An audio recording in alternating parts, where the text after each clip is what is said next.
বর্ষাকালে জ্বর হলে আমরা অনেকেই ভাবি এটা হয়তো সাধারণ ভাইরাল জ্বর বা ডেঙ্গু।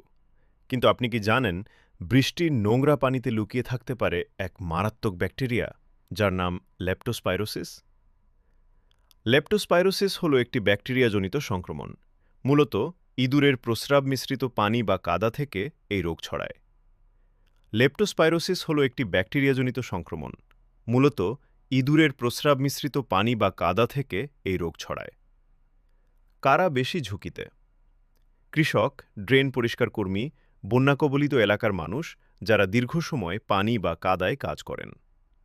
রোগের লক্ষণ শুরুতে খুব সাধারণ মনে হতে পারে।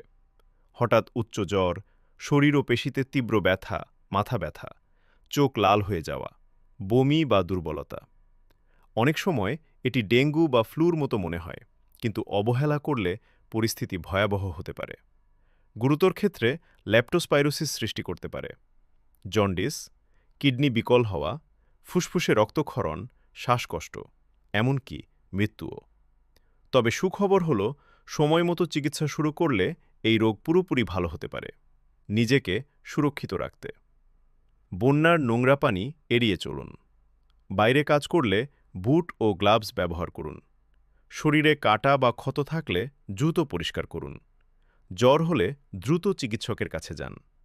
বর্ষাকালের জ্বরকে কখনোই হালকাভাবে নেবেন না। সচেতনতা পারে একটি জীবন বাঁচাতে। ভিডিওটি ভালো লাগলে লাইক করুন।